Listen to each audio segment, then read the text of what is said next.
So mao to guys, kung sulit pa ba gihapon mo palit og RS150 para na guys, sulit pa bang gihapon. Kaya ang RS150 guys, kuan naman gud FI, bali tipid kay siya sa gasolina ba. Kaya niya ang isa ka litro mo kuan mga 50 mga 50 kilometers o more than pa ana, basta di lang traffic. Basta street imong biyahe ba. Nya ang kuan po, ang pyesa guys, ang pyesa ani bali daghan man sa market guys, nagkalat man gani sa Facebook, mga parts out, mga brand new, kasi klase man na may mga authorized yun ba, mga seller o mga pyesa. So guys,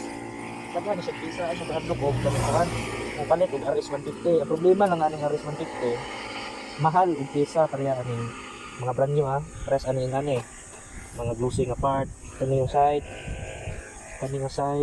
mahal sa head mo ni mga mahal kani pod pan gauge kani mga hapit 5 mil ni kani nya ang kaning glossy nga part bitaw sa motor ko ano ni mga hapit mga 8K kapental 8 mil way labot pa ni kani barato ra man ni di man imong mahal o bali ang kuan lang pod kung magpa-maintenance bugaan kuan siya ya mo manggod siya kuan ari kaning oil filter ba di pareha sa mga rider o sniper iya kuan siya mo strainer mo to murag kaning oil filter niya na ari makina sulod. So makinahanglan ka kung magpahinlo ka to iukbon gyud ning kaning ani nga side sa clutch cover kaning tanan ani naa sa ilaw man na kuan na oil.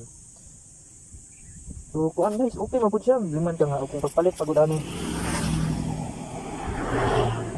liman ka pagpalit na kung ani kuan pagud ni ang odometer pagud ani kay 50,000 pagud nya pag kuan mo ani nagamit na ko niabot na siya kuan 87,000 hapit na mo 88,000.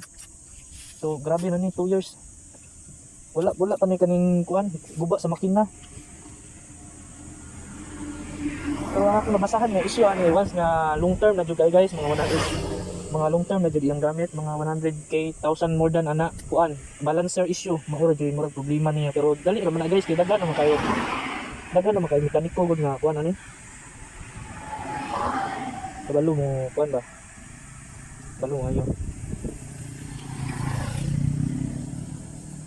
So mo to guys daghang maayo nga mekaniko ani nya pila ra man pud tawid pa overhaul ani oy 4,000 mo 3 or 4,000 mao na ang kuan libor pero way labog ang pagpisa na depende daghan sa market di mo kuan ani dili mo mahadlok ba kay daghan na daghan ang kuan din pisa. Mao na guys inyo lang yung matayanan ani kato oil o kaning radiator ya barato ra pud guys barato ra pud kay ang kaning RS ron sa market na ipad kuan 30,000 40,000 ana di kay ni mahal nga motor nya makigsabayan pud ning mga Raider 150 kay kani siya DOHC mangguni ang top speed na jud siya top speed bilang naka 57 ang bore ani nya kusog sa dagan hinay mo kaog gasolina mao ra pud ako nakuan niya ganahan. So mga issue kuan kani ano issue niya tama na nya masunog man dahil barato ra man pero magpaayo ka na sa 1k siguro paayo ani nya ang kani mo blink ko ni guys mo ning dili ko ka tan-aw sa akong gas kay saan ni pangalan na ay ano kung naa pa bay gas akong tangke na mo blink mo ni issue ko niya sa mga RS 150 ako naman na daw sa makina wa issue guys di pa atong sa una nga mga issue nga tensioner murag wala na kay to wala na kay nakuan simple ra kay nga problema man tensioner so the rest okay na goods kayo. Mura na guys mura to kung paano ka share basta plano mong palit barato ra pud ning motora na sa market karo mga sikanhan basta sikanhan lagi ani na 50 pa ubos ana ra jud ning kuan ani presyo